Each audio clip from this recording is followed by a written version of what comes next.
हालात कहां से कहां पहुंच गए। मैंने पहले ही दिन कहा था, अगर आप उत्पाती हैं, अगर आप उपद्रवी हैं और उनके समर्थक हैं तो थोड़ा सावधान रहिएगा, क्योंकि उत्पाती और उपद्रवियों का एक न एक दिन ऐसा आता है कि वो गिड़गिड़ाते हैं। जी हां, आज आपको दिखाऊंगा कल तक घर घर तलवार बांटने को बड़ा शौर्य वाली बात बताने वाला, बार बार हिंदुओं की रक्षा करने वाला आज खुद कैसे गिड़गिड़ा रहा है, कैसे वो उत्तर प्रदेश की सरकार को खुद योगी आदित्यनाथ का नाम लेकर कैसे चेतावनियां दे रहा है, कैसे परेशान हो उठा है, क्योंकि उसका पूरा संगठन खत्म हो गया। एक झटके में सारे के सारे जेल की सलाखों के पीछे पहुंचाए जा रहे हैं। बस इसी कार्रवाई से कल तक मुसलमानों को सबक सिखाने का ऐलान करने वाला खुद अब गिड़गिड़ाने पर मजबूर हो गया। खबर यही नहीं, इसके अलावा भी आपको कई खबर दिखाने जा रहा हूं कि कैसे एक गांव में ऐलान कर दिया 24 घंटे के अंदर जितने मुसलमान हैं, शब्द क्या लिखे वो बाद में दिखाऊंगा, लेकिन फिलहाल मुसलमान छोड़ दें, 24 घंटे का अल्टीमेटम दिया वरना जला देने की धमकी दी जा रही। जी हां, कितनी बड़ी बात है इस देश के अंदर, बाकायदा पोस्टर्स लग चुके हैं।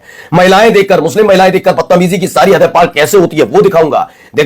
कल तक शाहरुख खान वाले मसले पर बड़ी बड़ी बातें करने वाले जब सामने बैठे तो गोदी पत्रकारों ने रगड़ दिया, बाबा भी कहने लगे वाकई गलती तो हो गई। और तो और क्यों किस लिए एक लोक गायिका को गिरफ्तार हिरासत में लिया जाता है, क्या वजह रही। जी हां, मैं नेहा सिंह राठौर की बात कर रहा हूं, वो भी खबर देखिएगा।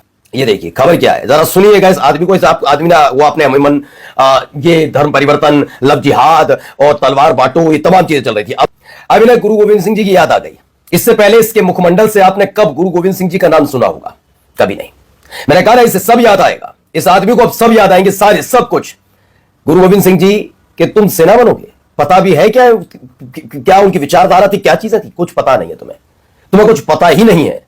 जब पता ही ना हो तो आदमी छुपने के लिए, दुबकने के लिए कल तक जय श्री राम के नारे लगाता है, महादेव के नारे लगाओ, ये करो वो करो, और फिर पता लगे ना यहां नहीं हो पा रहा, हिसाब किताब बन पा रहा, तो फिर गुरु गोविंद सिंह जी का जाप करने लगो। ये बता रहा हूं मैं इनको, ये सिर्फ धर्म की आड़ में नफरत फैलाने वाले लोग हैं। इन्हें कहीं से सहारा नहीं मिल रहा तो गिड़गिड़ा रहे। जरा सुनिए, अब सीधे सीधे योगी आदित्यनाथ, या यूं कहा जाए बीजेपी, या यूं कहा जाए यूपी की सरकार और पुलिस को चेतावनी दे रहा। इस व्यक्ति के मुताबिक हिंदू परिवार मजबूत कैसे होते हैं? उनके पास खाने पीने का कुछ ना हो, रोजगार ना हो, कोई मतलब नहीं, तलवार बांट दो, हथियार मार दो। यह आदमी की मंशा समझिए। और कह रहा मैंने काटने के लिए नहीं, तलवार किस लिए दी है? सब्जी काटने के लिए है? क्यों तलवार बांट रहे थे? हथियार क्यों दिए जा रहे थे? और उसके बाद कोई गलती नहीं है हमारी। आप अनुमान लगाइए, ये सीधे चुनौती योगी आदित्यनाथ की सरकार नाम लेकर इसने कहा। लिखते हैं हथियार बांटने वाला भगोड़ा पिंकी अब रो रहा है, पुलिस की कार्रवाई और दबिश से डरा हुआ है। पुलिस को ध्यान देना चाहिए। असामाजिक तो अब भी अपील कर रहा है कि ताकत के साथ हिंदू रक्षा दल के साथ दें।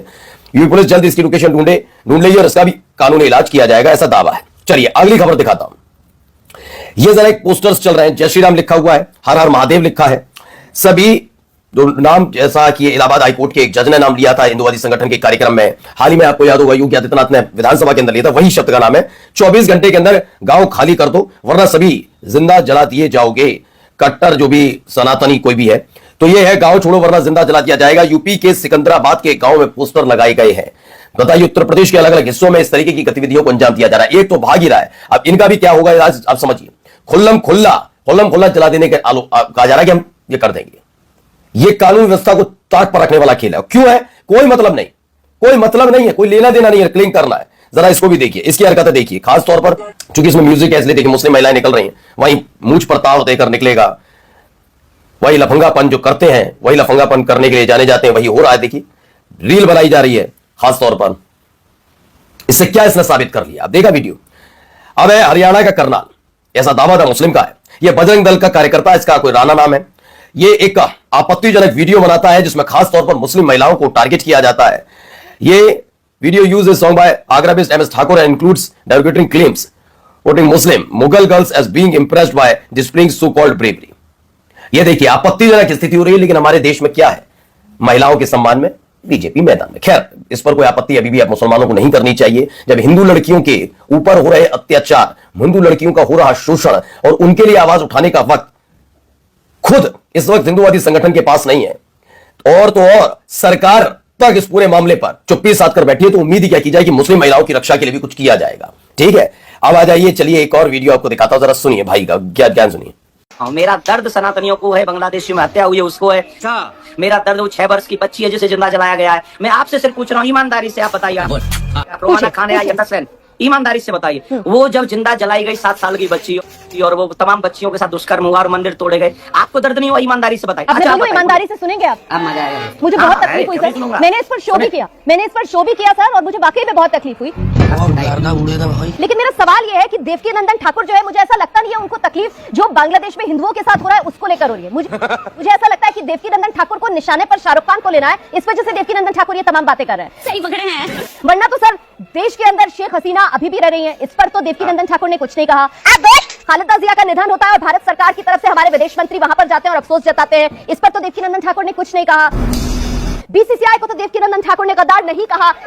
जब ऑपरेशन सिंदूर ऑन था और भारत और पाकिस्तान के बीच क्रिकेट मैच चल रहा था, तब भी देवकीनंदन ठाकुर ने कुछ नहीं कहा। नंगा करके नहला रहा। बांग्लादेश के साथ हमारे रिश्ते अभी भी जस के तस बने हुए हैं। भारत सरकार बांग्लादेश के साथ अपने रिश्तों पर विचार करे, ऐसा भी कोई सुझाव देवकीनंदन ठाकुर की तरफ से नहीं आया। कैसे भी करके निकाल मेरे भाई, मैं फंस गया हूं यहाँ। समझे आप? अब यही एक तमाम सवाल है। मैंने कहा ना, जब अपने मन से कोई बात करती जाती है तो वो कर दी जाती है। संगीत सोम जैसे नंदकिशोर गुर्जर जैसे देवकीनंदन ठाकुर अपने मन से कही, अपने लोगों से कही, कह के निकल जाओ। अब जवाब तलब पर मजा आएगा तब पता लगेगा ना देश को गुमराह करने का कैसे काम करते हैं। ये देश को गुमराह करने का काम था। और जाते आते जरा एक वीडियो ये भी देख लीजिए।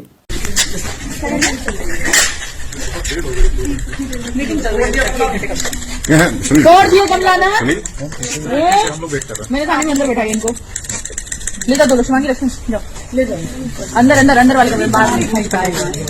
हो गया।